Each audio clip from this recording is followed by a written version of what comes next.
भगवते वासुदेवाय। ओम नमो भगवते वासुदेवाय। श्रीकृष्णं वन्दे जगद्गुरुं श्रीकृष्णं वन्दे जगद्गुरुं। श्रीकृष्णं वन्दे जगद्गुरुं श्रीकृष्णं वन्दे जगद्गुरुं। श्रीकृष्णं वन्दे जगद्गुरुं श्रीकृष्णं वन्दे जगद्गुरुं। श्री कृष्ण भगवान की जय।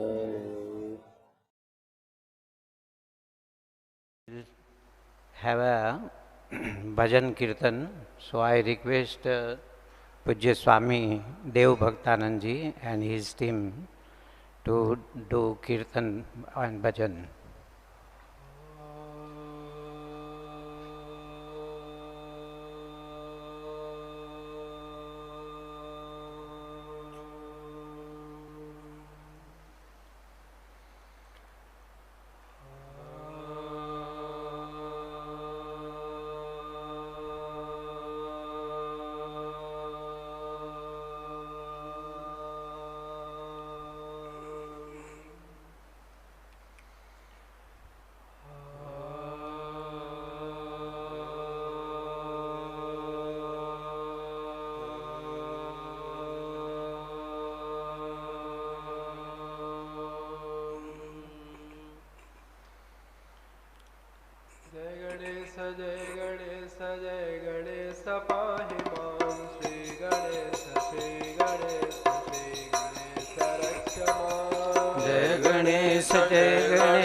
पाहि मां श्री गणेश श्री गणेश श्री गणेश रक्ष मां।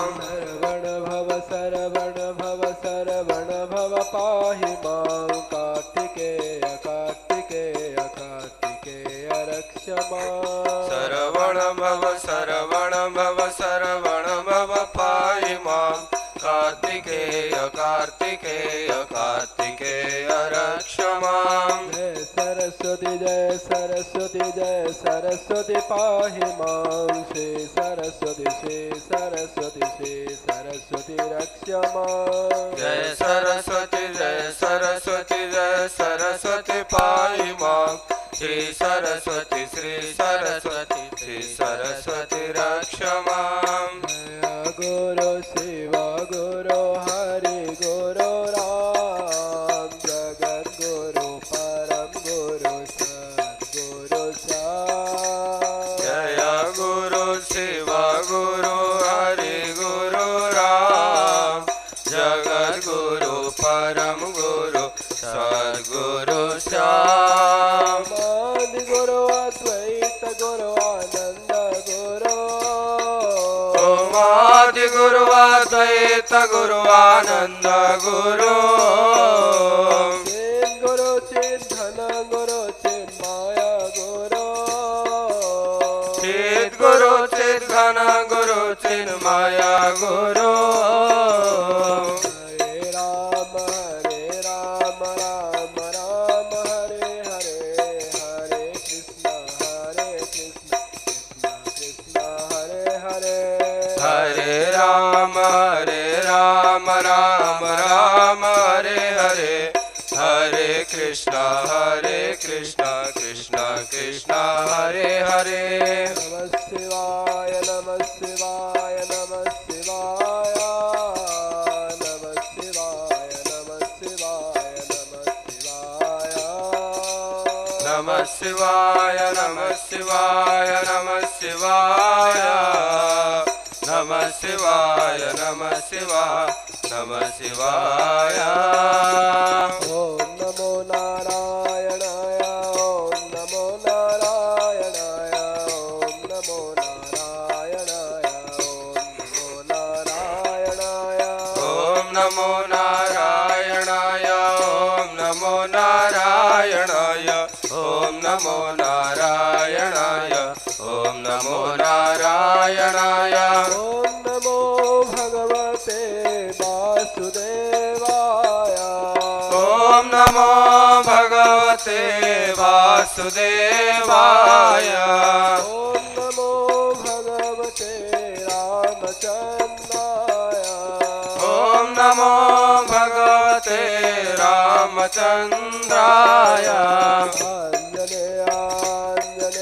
आञ्जनेयाञ्जनेयाञ्जनेय पाहि मां हनुमन्त हनुमन्त हनुमन्त रक्ष माम् आञ्जनेय आञ्जनेय आञ्जनेय पाहि मां हनुमन्त हनुमन्त हनुमन्त रक्ष माम् दत्तात्रेय दत्तात्रेय दत्तात्रेय पाहि मां दत्तगुरु दत्तगुरु दत्तगुरु रक्ष माम् दत्तात्रेय दत्तात्रेय दत्तात्रेय पाहि मां दत्तगुरु दत्तगुरु दत्तगुरु रक्ष माम् शङ्कराचार्य शङ्कराचार्य शङ्कराचार्य पाहि मां भगवत्पाद भगवत्पाद भगवत्पाद रक्ष माम् शङ्कराचार्य शङ्कराचार्य शङ्कराचार्य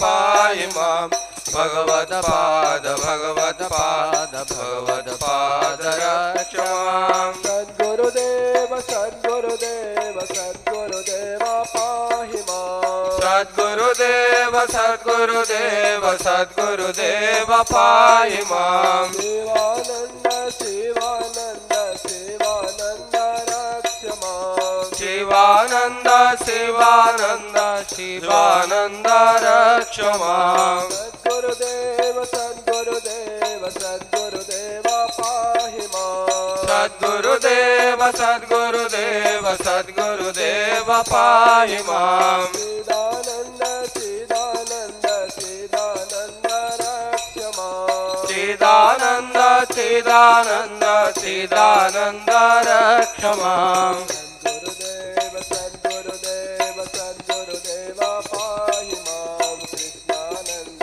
कृष्णानन्द कृष्णानन्द रक्ष मां सद्गुरुदेव सद्गुरुदेव सद्गुरुदेव पाहि मां कृष्णानन्द कृष्णानन्द कृष्णानन्द रक्ष माम् गङ्गाराणि गङ्गाराणि गङ्गाराणि पाहि मां भागीरथी भागीरथी भागीरथी रक्ष मां गङ्गाराणि गङ्गाराणि गङ्गाराणि पाहि मां भागीरथी भागीरथी भागीरथी रक्ष माम् ॐ शक्ति ॐ शक्ति ॐ शक्ति पाहि मां ब्रह्म शक्ति विष्णु शक्ति शिव शक्ति रक्ष माम् ॐ शक्ति ॐ शक्ति ॐ शक्ति पाहि मां ब्रह्म शक्ति विष्णु शक्ति शिव शक्ति रक्ष माम् आदिशक्ति महाशक्ति पराशक्ति पाहि मां ॐ आदिशक्ति महाशक्ति पराशक्ति पाहि माम् इच्छाशक्ति क्रियाशक्ति ज्ञानशक्ति रक्ष माम् इच्छाशक्ति क्रियाशक्ति ज्ञानशक्ति रक्ष माम् राजराजेश्वरी राजराजेश्वरी पाहि मां त्रिपुरा सुन्दरी त्रिपुरा सुन्दरी त्रिपुरा सुन्दरी रक्ष माम् राजराजेश्वरी राजराजेश्वरी राजराजेश्वरी पाहि मां त्रिपुरा सुन्दरी त्रिपुरा सुन्दरी त्रिपुरा सुन्दरी रक्ष माम् ॐ तत्सद् ॐ तत्सद् ॐ तत्सद् ॐ शान्ति शान्ति ॐ तत्सत् ॐ तत्सत् ॐ तत्सत् ॐ शान्ति ॐ शान्ति ॐ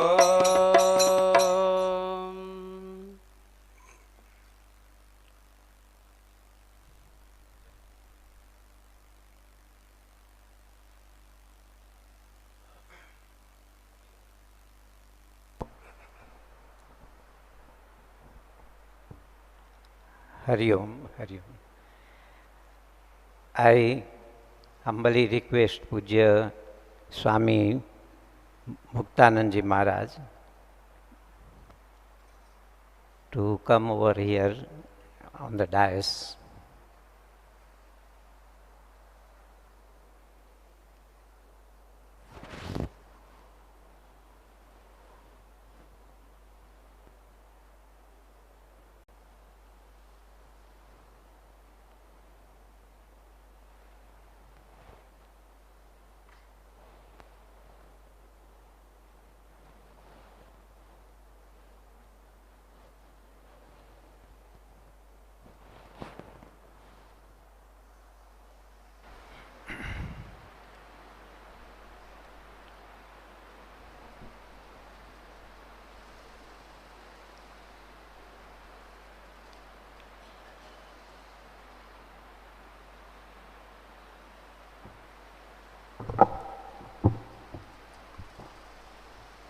Sri Ram, Jai Ram, Jai Jai Ram. Om Sri Ram, Jai Ram, Jai Jai Ram. Hari Om. On the auspicious occasion of Param Pujya Swami Krishnanji Maharaj's birth centenary celebrations, we know that here 3-day spiritual conference is held from 21st April 2022 to 23 April. Today is the second day of the conference. In this fourth session of the conference, I welcome Param Pujya Swami Muktanandaji Maharaj, who is the spiritual head of Anandashram, Kanhangad, Kerala, which was established by Param Pujya Brahmalin Papa Ramdas ji. The Divine Life Society headquarters has a very close relation with Anandashram and with Param Pujya Swamiji Maharaj too.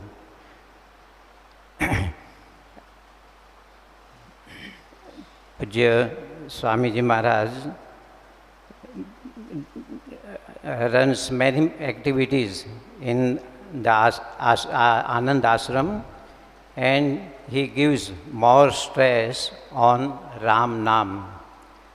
Om Shri Ram Jai Ram Jai Jai Ram. Om Shri Ram Jai Ram Jai Jai Ram. So I bow to Pujya Swamiji's holy feet, and I request Pujya Swami Padmanabhanji Maharaj to welcome with the garlands.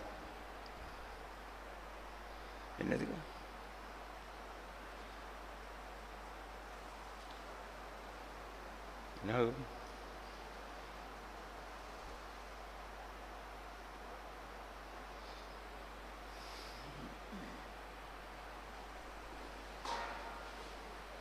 അതില്ലേ അത് ചൊല്ലാൻ പറ്റാണ്.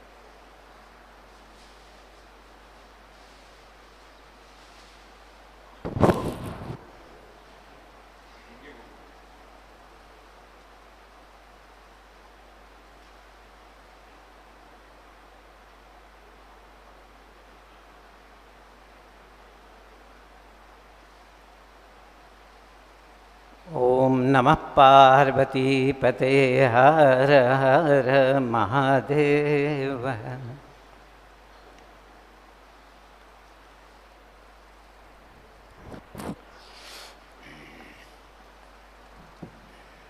I request Pujya Swamiji Maharaj to give his discourse and to guide us on the spiritual path.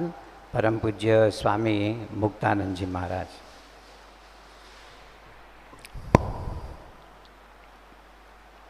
Om Sri Ram Jai Ram Jai Jai Ram. Om Sri Ram Jai Ram Jai Jai Ram. Om Sri Ram Jai Ram Jai Jai Ram. Hari Om and humble pranams to everyone's holy feet.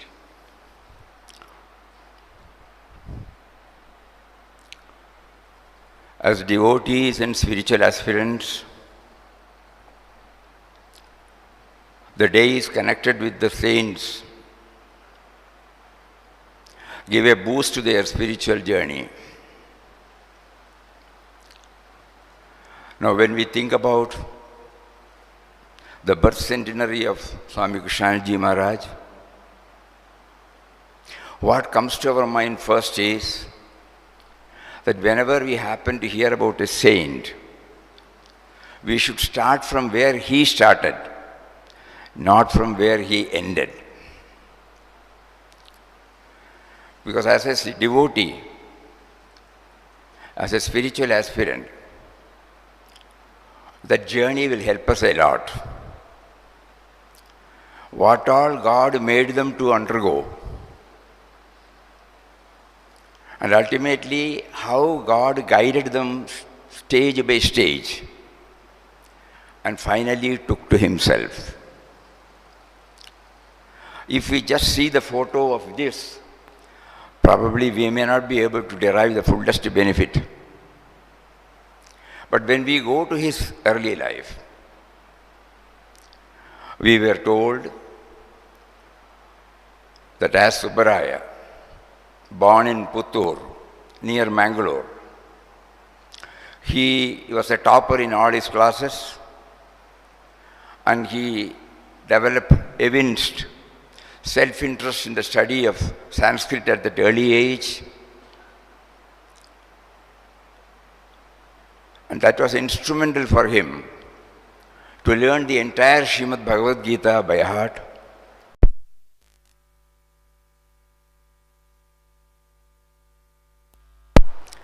And then that led to Srimad Bhagavatam. From there, God gave him the first thought that if he goes to Badrinath, he will have the darshan of Lord Narayana himself. That was brewing in his mind. After a small stint in a professional work, at the age of 19, he left for Varanasi, and then intense aspiration to go in for solitude, where he could take uninterrupted inward journey. And then God arranged that he should move to Rishikesh, where Gurudev drew him to himself. And in 46, he was initiated into the order of sannyas when he was 24 years old. So even before he entered into the order of sannyas, God saw to it that whatever is needed for the transition is given to him. Then started the journey from seeker to the saint.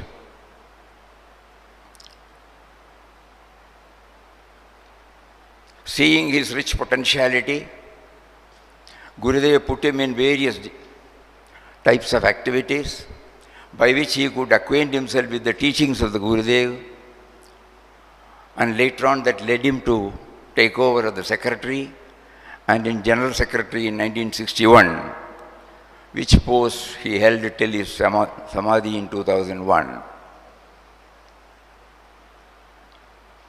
During this period, Gurudev was must have been silently watching the blossoming of the seeker to the saint. And he, according to what we understand, he had written more than 30 books, and he was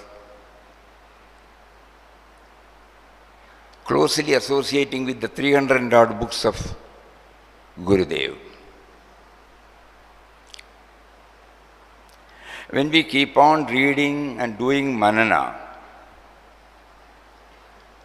and with that, to go inward again, all the words of wisdom of saints, which they have drawn from their own experience, not academic, it has got its own impact on the mind of a sincere aspirant. Anything that comes from the experiential level is far more effective than the academic level.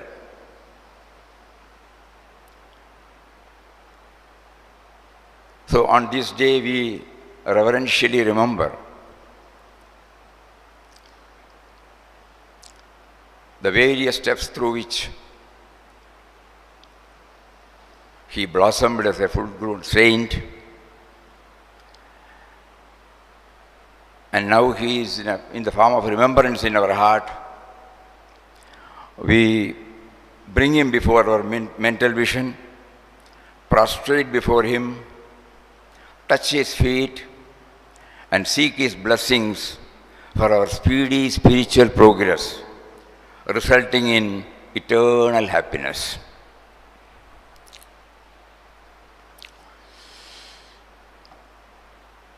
The moment we enter this hall, what we see is the two mantras: be good, do good. For laymen like us, who would not have the privilege of going through the scriptures or learning the scriptures, this simple mantra is enough for us. Because goodness is godliness. Every time, suppose we remember this, be good, do good, unknowingly, unwittingly, there sets a movement in us where the journey from me to we starts. Whenever see good, whenever we name somebody as a good person, what does it mean? He has in his mind quality, care and concern for others. Then we say it's a good act, he is a good person, he is good. So from me to me to we, and then me to him, that is the whole journey. So here Gurudev has put it in a capsule form. Be good, do good.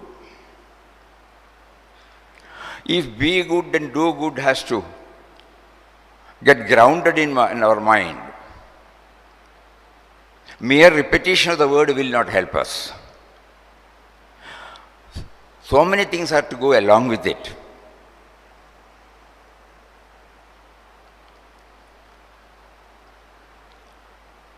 First thing is,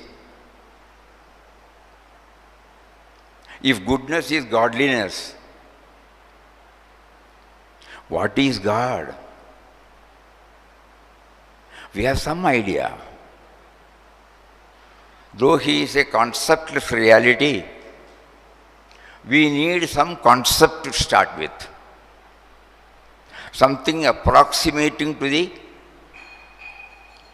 nature of attributes of God.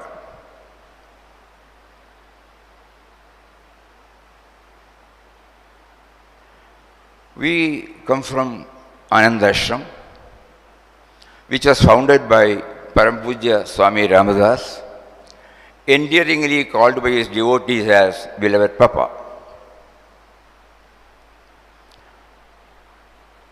Beloved Papa placed before us a methodology which has been drawn from his own experience.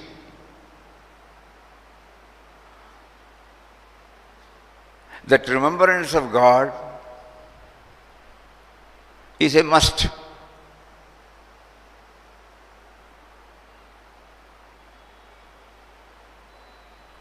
And God stands for, to start with, God stands for life, life force.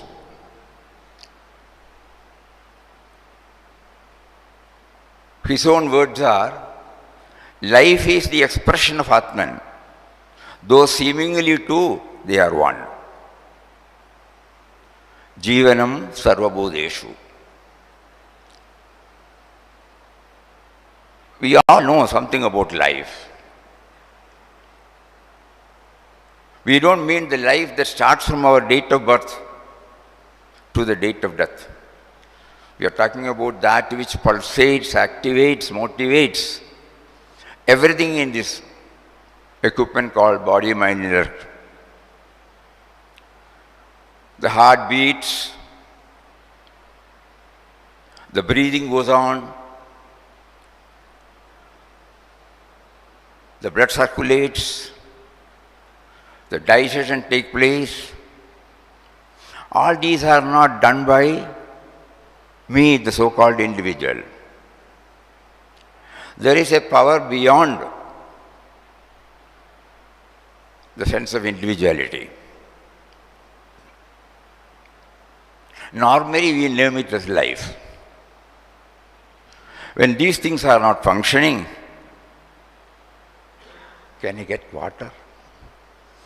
When these things are not functioning, we call it as dead.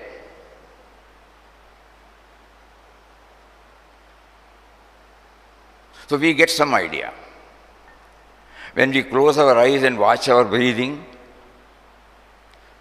so far, it has been going on. We take it as granted. We don't recognize that we are breathing. Thank you.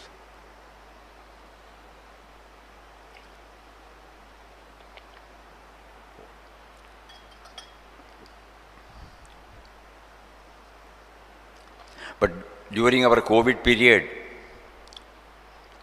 many of you might have heard that many patients were struggling for breath and we had to pay through our nose for the oxygen cylinder. Now we realize how God has provided this oxygen for us right from the moment we are born till this moment without any cost. Similarly, when we try to feel the pulse, we don't recognize, We take it as granted. But now we start slowly realizing, when Papa said life is the expression of Atman, we start thinking about it deeply. Oh, he is there. This moment we are there because these things are functioning. And the next one he said to us, he is awareness absolute. On an Amavasi day at 12 o'clock in the midnight, in the thick, suppose in a forest or in a place like this, in pitch darkness, when there is absolutely no light, suppose we are sitting there, we don't need a light to know that we are sitting. There is an inner light in us that makes us aware that we are, which at the moment makes us to know that we are sitting, we are hearing, we are talking. We are.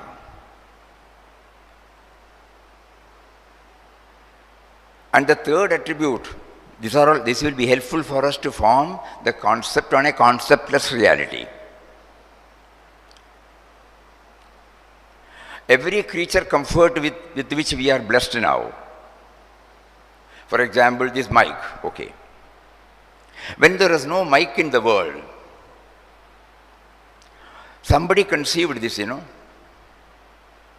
there was no dress in the world, there was no specs in the world, there was no building in the world, there was no brush, paste, soap, wash basin, commode, there was no language in the world.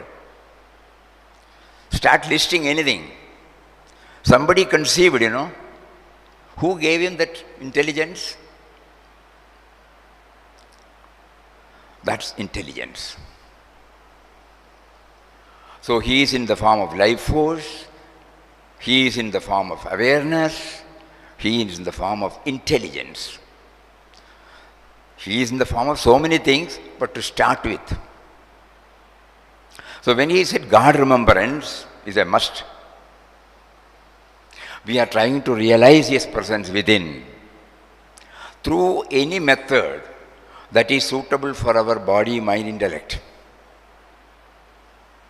There can't be a general prescription because each one is unique, each one's path is unique. Though outer guidance comes and helps us to a very great extent, ultimately one has to draft out one's own path. That is why we see so many Mahatmas, so many masters, right from time immemorial. Now, how to maintain this remembrance? And how does it relate me to the rest of the world?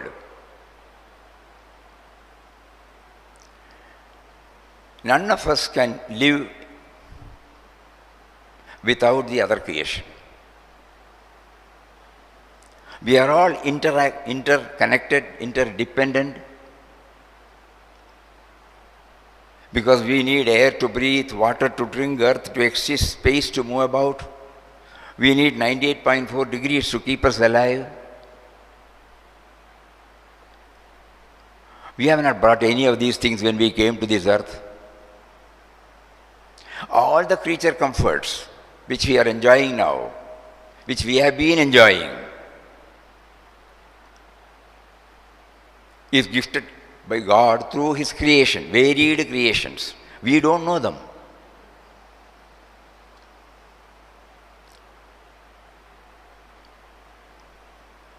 So, apart from the Mother Nature and society, we cannot exist. So, when we are 100% clear that we are interconnected, interdependent, we should also think in terms of reciprocating it. No? So, should I not ensure that all my thoughts, all my words, all my deeds are compatible with what I receive?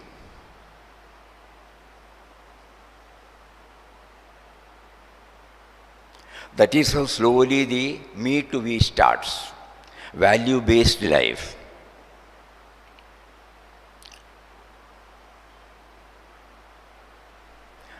Still, in order to keep me on check, I need something to hold.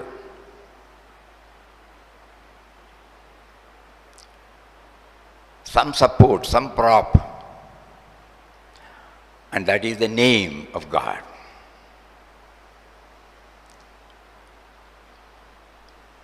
So that is why he mentions as Nam, Dhyan, Seva. Any name of God, we take to chanting. Initially, we may not know the meaning. We may not have concentration. It might be a lip level repetition, ritualistic repetition, but let it get habituated. We will start experiencing some joy. Probably that may be limited to the chanting period. And once we are away from the chanting, we are the old person only. But when we start doing it, when we slowly start tasting the sweetness of it, at least during that period, the next stage comes when Papa says, you should chant with the feeling that you are chanting the name of one who is within you and who is now making you to chant.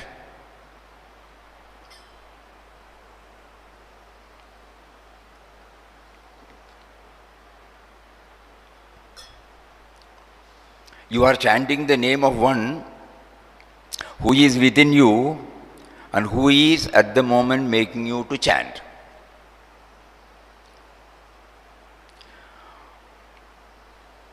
Repetitive performance will definitely help us to make it more and more effective. And when it has been steadily practiced, we start enjoying the sweetness of it.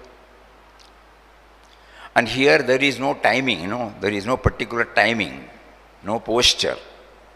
Any time at any place. Right from the moment we get up in the morning till we retire to bed, whenever there is a pause moment, we can bring in this Nama And each nama will definitely impact us in our journey towards the ultimate. But none of us will be able to carry on with the chanting throughout the waking state. So here comes seva. Seva doesn't mean helping others only, no. Right from the moment we get up, when we start handling any object, any situation, any person, there should be a touch of love, there should be a touch of perfection, there should be a touch of gratitude, there should be a touch of dedication. When you take up the brush, when you put the paste on it, you remember the brush helps to cleanse our teeth. The paste helps it. So when we close the top of the paste and keep it there, we don't just do like this. Papa's own words are, nothing on a clumsy, irregular, half-hearted way. Everywhere there is a gentleness, there is a touch of love should be there. As if it is an animate form. Take the soap, anything, the clothes you wash, the clothes you dry, any household work, any professional work, any social work, because normally these are the three tires through which an ordinary individual expresses himself. Morning when he gets up, he is a family person. Then when he goes to the field of profession, he becomes a professional man. And when he is with his friends, he is a social person. In all these three tires, whenever God makes us to handle anything and everything, we should always be reminded of these four factors: touch of love, touch of perfection, touch of gratitude, touch of dedication.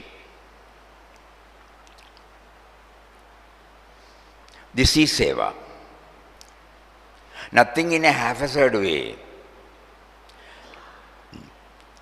We start recognizing that nothing is irrelevant, nothing is unimportant, nothing is insignificant.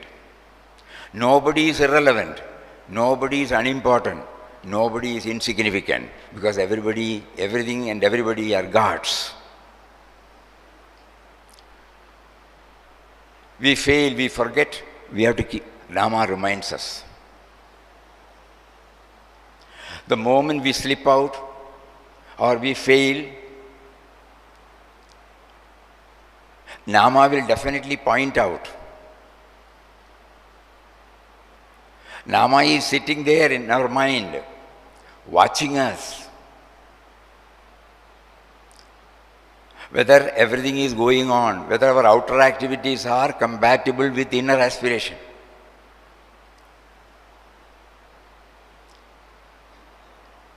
So immediately we, oh sorry, I shouldn't have thought like that. I shouldn't have done like that. I shouldn't have thought like that. Talked like that. And immediately the Nama will pull you and put you on the rails. Is that enough? No. Along with Nama chanting and the seva activities, whenever time permits, it is preferable to have some regularity on this.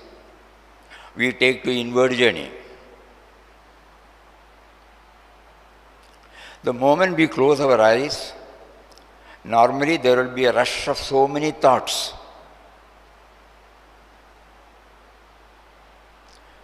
So we take to chanting.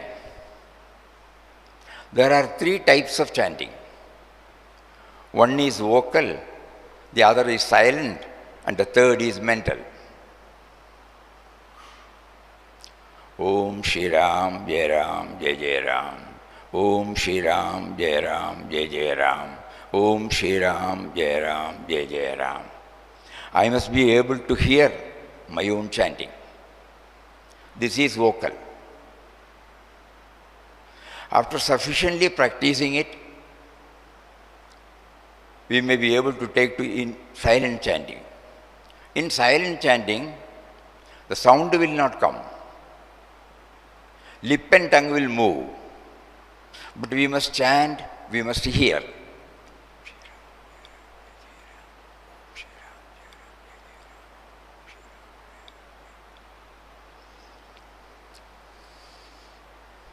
It will definitely raise our level of concentration. When we are sufficiently gone along with this practice, the final graduation comes from mental chanting. In mental chanting, lip and tongue will not move, sound will not come, but we must mentally chant and we must hear.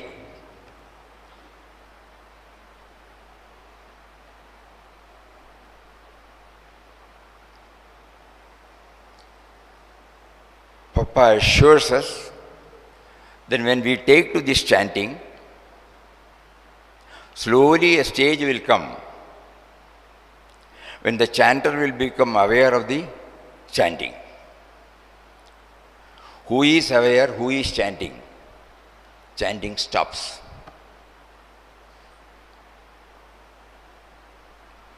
Giving us a glimpse of the Sakshi. In slogas we used to hear, Sarvadi Sakshi Bhudam. It might be for a trice. Again the mind may go elsewhere. Doesn't matter. Again we chant. So, chanting of God's name helps us to serve as a fence, not allowing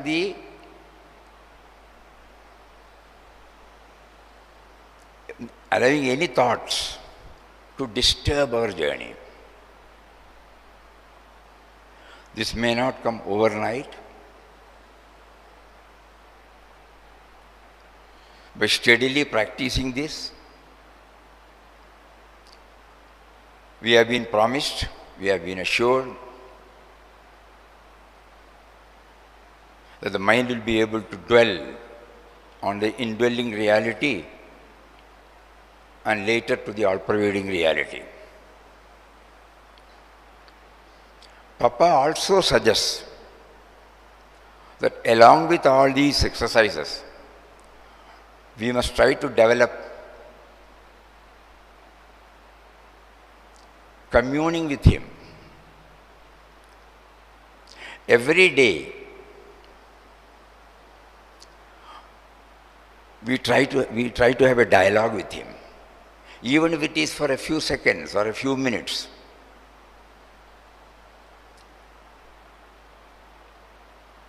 With a prayer from the bottom of the heart. And the prayer has to be drafted by one's own. We are not repeating somebody's prayer. Anything that has come from outside, it only serves to a certain extent. Anything that has originated stays with us. So we develop a prayer. Something like, you have made us understood that you are here. Without you, I don't exist. But when you make me to deal with men and matters, you somehow are not there at all. Only I am there. That is not fair.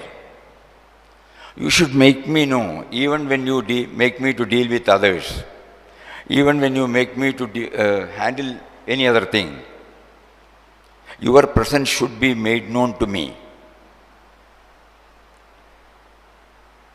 Something like that, As children, we have got every right to ask Him in any language. Just like mother can understand a child's language, he can understand our language, whether we put it in this form or that form. What is needed is the sincerity and the bhava with which it comes from within. Papa clearly says that from his own experience he has found that there are 4 stages in spirituality. One is to develop the nearness, samipyam, by this chanting, by this communing with him, talking to him, having a dialogue with him. Because the tangible gain is we recognize him, his presence, and then only you can talk to him. So first is the samipya, developing nearness to him. That will slowly, gradually lead to the sanidhya. Coming and going, okay. Then slowly getting stabilized. So even now when these words are coming out, at subtle level, that awareness will be there. Whenever we cross the Lakshman Rekha, that subtle awareness will immediately point out and pull us out. So nearness, then sanidhya. Sufficiently when we practice, the third stage is to see him everywhere. Because when we know that our sense of individuality becomes active only because of the presence of that mysterious power. Papa names God as mysterious power and names it as Ram. His Ram is a mysterious power. He is there, but he cannot be limited. He cannot be localized. He cannot be brought within the purview of nobles.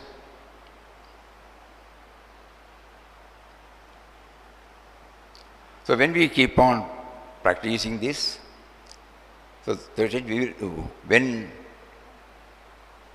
as a sense, as an individual, when he is making all our senses active, it must be the same in others also, you know.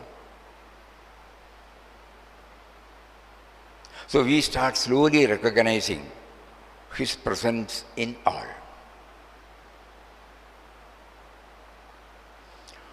Previously, we were making a mention about interdependence and inter relations with the other creation. So both these together make us to move from me to we also. None of our thoughts, words or deeds will be detrimental to the interest of anybody.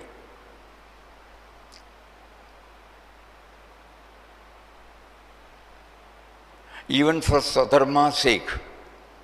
Suppose we are working in a company, we are sitting on an organization like this also.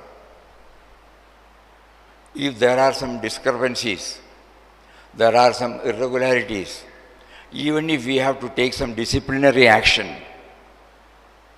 it will not be done with any prejudice. It is only because of the dharma, our relationship with the individual remaining intact. At the same time, punishment is meted out only for the wrong things done. This sort of mental level, we will be able to achieve. Prejudice towards none. In 12th chapter, the last 8 slokas, what is values? It has been described by the Lord. Adveshta sarvabhudanam. So adveshta means that same thing, malice towards none. Friendship towards all, compassionate towards all. Then goes that 8 slokas. So here, even if when we have to take some action.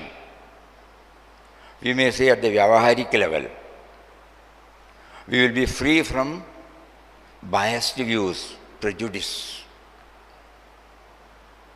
So we will ensure that none of our thoughts, words and deeds are detrimental to the person or any object. The 3 mantras also we have to repeat. Nothing is irrelevant, nothing is unimportant, nothing is insignificant. Even while keeping the chappal outside, we must be careful to see that it is properly kept. It is an object for our worship. Though we don't have to take it and put it on our head, mentally we have to feel. So then the 3rd stage is over. Papa says the 4th will take care of itself, becoming one with him. So nearness, presence, and all pervading, and becoming one with him.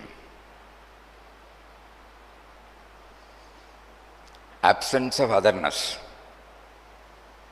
That is the ultimate culmination.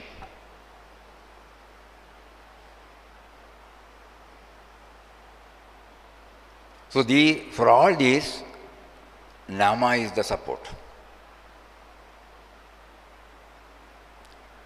Nama with full faith and devotion, coupled with a similar wavelength on seva and an intense desire to go within and to feel his presence, all these put together will hasten our spiritual journey. Of course, it is not that easy. Over the years, our baggage is too heavy. So the baggage is full of me and mine. So to get rid of this me and mine, it is not an easy job. So we have to be alert, vigilant at every moment of our activity. No one is superior, no one is inferior. No? God has his own reasons to place them in different platforms. We don't question the why and whereof. That is also very important. There is no question of why and wherefore.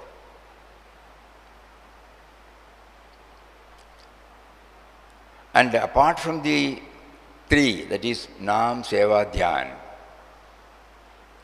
one more salient factor is there, that is submission to his will.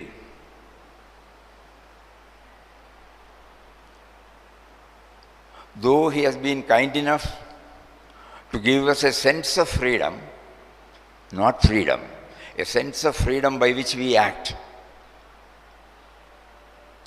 we should, as a spiritual aspirant or a devotee, make it clear to us that ultimately his will alone prevails. When Papa was once asked, now when we have to come here, we have to book the tickets in advance, so some planning is necessary. So how does this apply, that his will alone? Papa said, nobody said you should not plan. Nobody said you should not decide, but put a comma there, subject to his will. I intend to go to Rishikesh on such and such a date. I have booked the ticket, comma, subject to his will. Every time we remind ourselves, though he has given us a sense of freedom by which we feel, we are acting, we are thinking, we are doing, it is his will, it is his will, it is his will alone that prevails. So that we will be free from disappointments, frustrations, untrust. So along with the 3, we have to develop this also.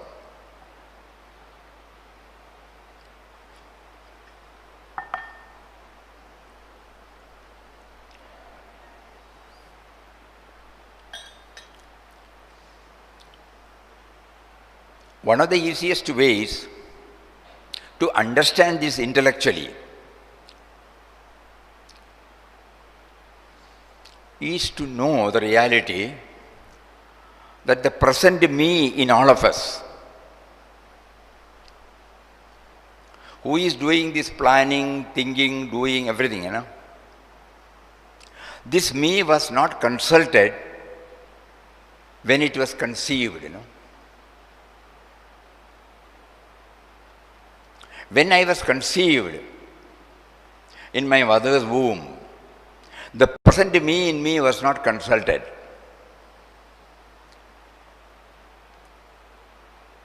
And who has been taking care of me? Not this me. He has been taking care. He gave me, as when the growth started coming, more than 200 odd organs in my body, all well oriented, well connected, well harmonized when it came out. Who did that? So we keep on asking this question to ourselves. So how can the present me arrogate that it is the one which decides? No. Even before this me started expressing itself, say from 5th year or 7th year or 10th year or 15th year, everything was taken care of by him.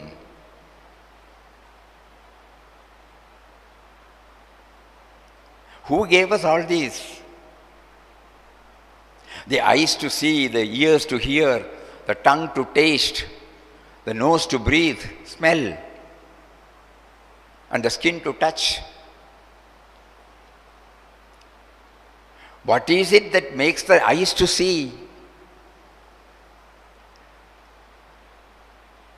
Later on, when we come across these scriptures, we also understand the same truth. In Kanhangad it is said, So the Papa clearly mentions that subservience to a higher power is to be hammered every now and then, especially we are in the midst of vyavaharic activities. There is every likelihood God may test us, whether we slip. Every moment we are subjected to various tests. So we should be very, very careful.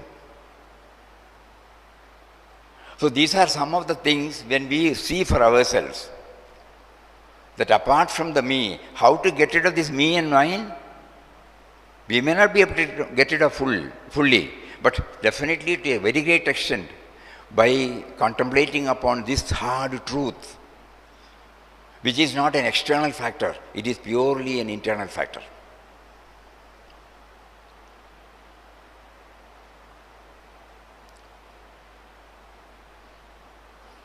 So Nama, with the right attitude, with faith and devotion, when it is chanted, it enables us to make the mind calm, peaceful,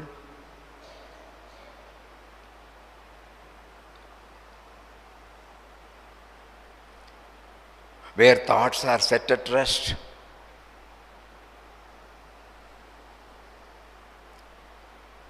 Beyond that we may not be able to say, because there is nobody to express that experience.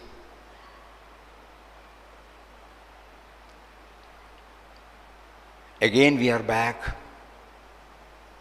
This aspect also Papa makes it clear, that none of the objects that we see, none of the external factors are to be renounced. Attachment to it is to be renounced. Certain things we may have to renounce, that's all. But not all. Nobody can see. Because we take it that also as God's forms. Because when God is all pervading, when we have reached that stage, there is no otherness there, no.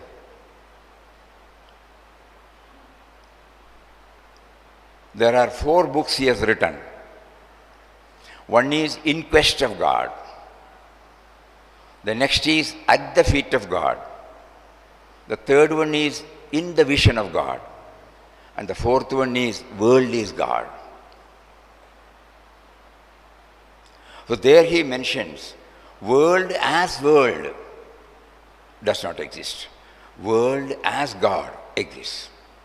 That means we have to somehow bring this God dimension behind everything that is there before us. We may fail, we may forget. All these subtle truths have to be kept, pondered over, contemplated upon. And we carry on with our own sadhana. And when we do that, God will facilitate us with everything that is needed. This is the assurance also Papa gives. If you take one step, he will take 10 steps towards it. No, that's what normally says. That means everything gets facilitated. Not our planning. Everyone will be going back to their own life. And you will find how mysteriously he formed this. Step by step, step by step. Probably at that time we would have labeled it as negative or positive. Good or bad. Noble or ignoble. So the favorable or unfavorable. But later on we find all those things were necessary for us to learn this. And every day, unless it is practiced in our day-to-day life, whether at the family level or professional level or social level, it does not become ours. So his own famous words are, spirituality that cannot be applied in actual life is no spirituality. Spirit and matter. He says the spiritual science and the material science should go hand in hand. Material science offers us all our creature comforts. It enhances our standard of living. Spiritual science enhances our standard of life, quality. So long as we have got an embodiment, these two are necessary. A harmonious blend of these two. That's why he wrote a beautiful poem called I Find Him Everywhere. In that he mentions everything that we use, including a train, including an aircraft, including a home, a hospital, school, field. Everywhere you see, everywhere you see. So when we read that, say for example, train, how am I to identify God with a train? Then suddenly we remember the engine is there, so many compartments are there, thousands of passengers are getting into it, getting out. The engine does not interfere. What purpose you are going, where you are going, nothing is asked. Engine takes them, leaves them at their different places. Just like, the space we say, it accommodates everything, but it does not get itself entangled in it, untouched, unmodified. One more thing before we close. Papa was not against any idol worship, but he cautioned that though initially it is necessary to have image worship, later on, if sufficiently we are not careful, we may unknowingly localize the Ishtadevata there only. We will see Balaji only in Tirupati. We will see Guruvayurappan only in Guruvayur. Unknowingly it comes. Shabarimala Ayyappan only in Shabarimala. His words are, the sense of otherness sets limit to the illimitable. Because when we see it as an image, I am different from the image. Whereas he is all pervading, So sense of otherness sets limit to the illimitable. So as far as possible, we should try to transcend all worship of forms, because then only it can become global, cosmic, all-pervading. Otherwise, unknowingly, we may segregate in our mind. And in our sadhana, in the seva aspect, one more thing he used to highlight. 3 things he will say.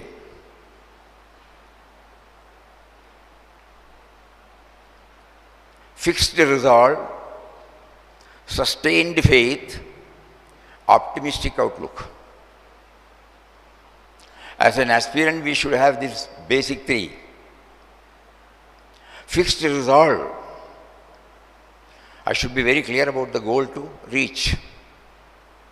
Sustained faith in the words of masters, their experiences, and optimistic outlook. Let anything happen, it is for good. There is nothing called negative.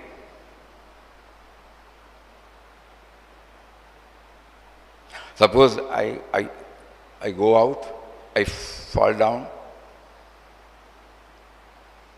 I get fractured. Immediately you come and tell me what happened. I must be able to say, luckily, there is no head injury. So seeing always the positive side. And in order that we get grounded, rooted in this, his book, especially In Quest of God and In the Vision of God, in the form of episodes, not theory, he highlights that for a devotee or a spiritual aspirant, this is a must. Positive outlook, optimistic outlook.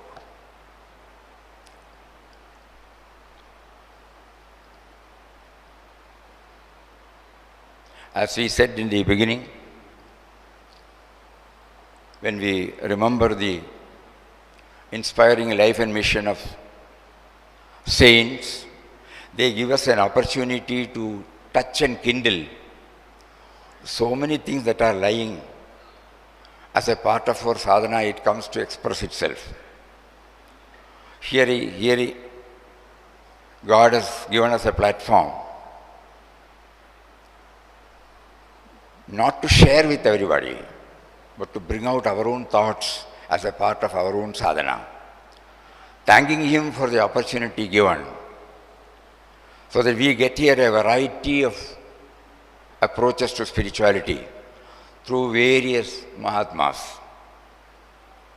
So when we take all these things, whatever is to be assimilated, whatever is to be absorbed, we keep it. Everything we may not be able to follow, because it depends upon our taste, temperament, inclination, aptitude. But whatever is to be taken, it will be taken. And it will add as a boost to our spiritual journey. We are extremely thankful to His Holiness Swami Padmanabhananji Maharaj to ask us to come here. And we thank every one of you to be a part of this celebration. And to strengthen our faith that God guides not only from within but also from without.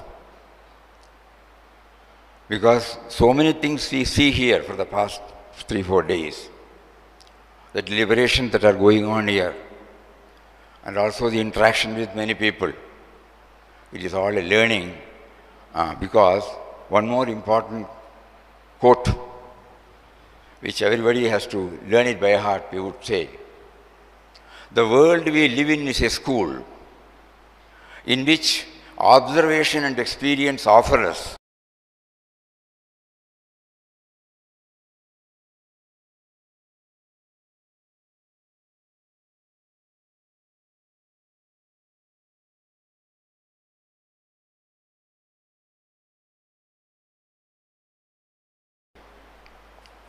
Every moment we should think something is there for me to learn. Even an old leaf, even a broken piece, there is something for me to learn, something for me to learn. So if all these things so like that, this experience also, no? To come all the way from Kanhangad and to be a part of this celebration and to become the beneficiary of whatever that has been given to us by God through so many saints, so many friends. It's a great experience. We are thankful to Him, thankful to His creation. Hari Om. Om Shri Ram Jai Ram Jai Jai Ram Om Shri Ram Jai Ram Jai Jai Ram Om Shri Ram Jai Ram Jai Jai Ram Om Shri Ram Jai Ram Jai Jai Ram Om Shri Ram Jai Ram Jai Jai Ram Om Shri Ram Jai Ram Jai Jai Ram Om Shri Ram Jai Ram Jai Jai Ram Om Shri Ram Jai Ram Jai Jai Ram Om Shri Ram Jai Ram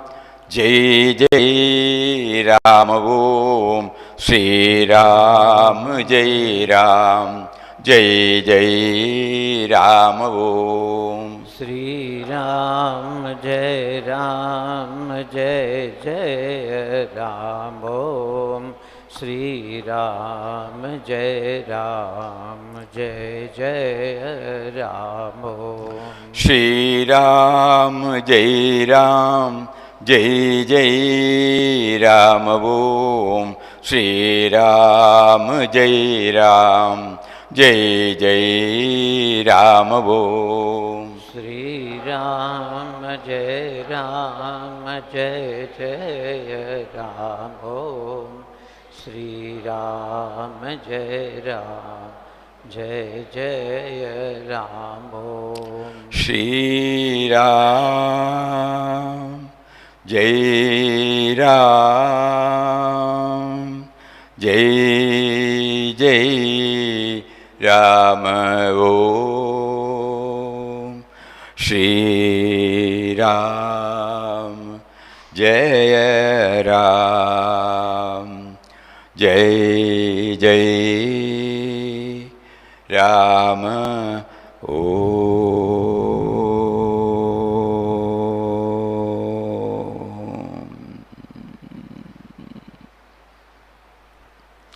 Hari Om to everybody. Hari ओम। परम पूज्य परमादरणीय स्वामी मुक्तानंद जी महाराज हमारे यहाँ हमारे निमंत्रण को स्वीकार करके पधारे हैं और हम सभी साधकों का उन्होंने मार्गदर्शन किया है, इसलिए हम सब स्वामी जी महाराज के आभारी हैं। हम सब जानते हैं कि परम तत्व की प्राप्ति के विविध मार्ग हैं और अलग अलग प्रकार की साधना करके हम पहुंच सकते हैं। पूज्य स्वामी जी ने हमें एकदम सिंपल मार्ग बताया है। अगर वह हम आत्मसात जीवन में करें तो हमें इनसे बहुत कुछ लाभ हो सकता है। प्रारंभ में पूज्यपाद स्वामी कृष्णानंद जी महाराज की स्पिरिचुअल जर्नी कैसे स्टार्ट हुई, कैसे यहाँ पहुँचे, गुरुदेव ने कैसे उनको ट्रेन किए और आगे बढ़ाए, उनका दर्शन कराया। बाद में गुरुदेव का सिंपल संदेश बी गुड डू गुड के बारे में बताया और जब कैसे करना चाहिए, किस कब करना चाहिए और इनके क्या प्रकार हैं उनके बारे में भी मार्गदर्शन दिया। और परम तत्व का सानिध्य हम कैसे प्राप्त कर सके प्रार्थना और जप से, वह भी हमें बताया। तो सरल से सरल मार्ग है, एवरेज पर्सन, सामान्य व्यक्ति भी इस मार्ग पर चल सके, ऐसा मार्गदर्शन पूज्य स्वामी जी महाराज ने हमें दिया है। भगवत नाम स्मरण से ही हम भगवत प्राप्ति कर सकते हैं और इनके लिए कोई मुहूर्त देखने की आवश्यकता नहीं है। जहाँ है, जिस स्थिति में है, वहीं से भगवत नाम स्मरण हम कर सकते हैं, कोई भी समय कर सकते हैं और भगवान से प्रार्थना करते करते इनके साथ हम अपना नाता भी जोड़ सकते हैं। इस सभी के बारे में पूज्य स्वामी जी महाराज का मार्गदर्शन हमें प्राप्त हुआ है। हम बहुत बहुत आभारी है। We are very much thankful to परम पूज्य स्वामी मुक्तानंद जी महाराज।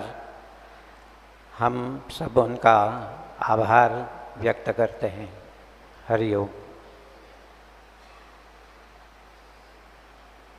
समझायला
मैं पूज्य स्वामी देव भक्तानंद जी से प्रार्थना करता हूँ कि यहाँ आके कुछ भजन कीर्तन करें।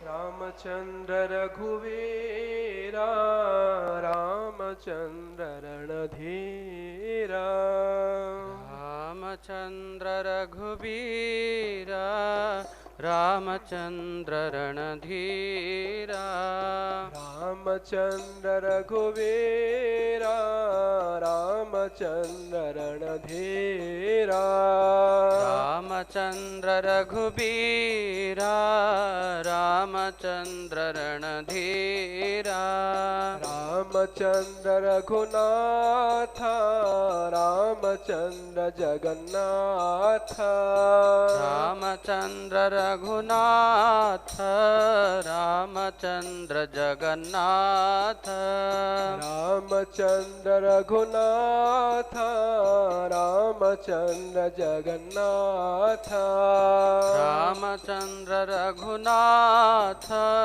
रामचंद्र जगन्नाथ रामचंद्र रघुराम रामचंद्र परम धाम रामचंद्र रघुराम रामचंद्र परम धाम रामचंद्र रघुवीरा रामचंद्र रणधीरा रामचंद्र रघुवीरा रामचंद्र रणधीरा रघुवीरा रणधीरा रघुवीरा रणधीरा रघुवीरा रणधीरा रघुवीरा रणधीरा रघुवीरा रणधीरा रघुवीरा रणधीरा रामचंद्र रघुवीरा रामचंद्र रणधीरा रामचंद्र रघुवीरा रामचंद्र रणधीरा रामचंद्र रघुराम रामचंद्र परम धाम रामचंद्र रघुराम रामचंद्र परम धाम रघुराम परम धाम रघुराम परम धाम रघुराम परम धाम रघुराम परम धाम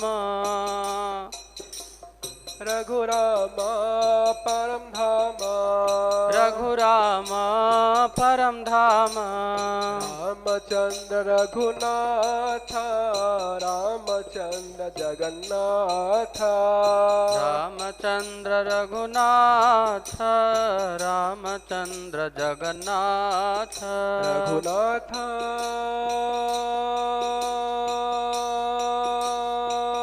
जगन्नाथ रघुनाथ जगन्नाथ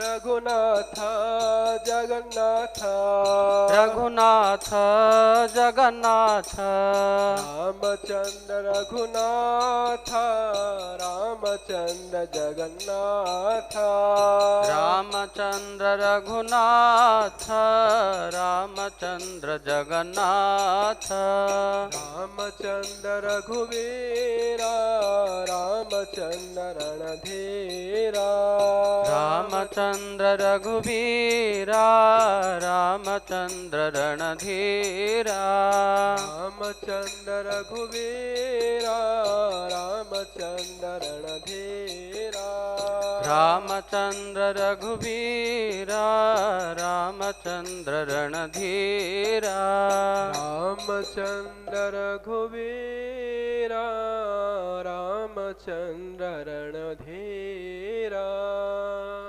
रामचंद्र रघुवीरा रामचंद्र रणधीरा जय हरि गोविंद नारायण हरि गोपाल नारायण जय हरि गोविंद नारायण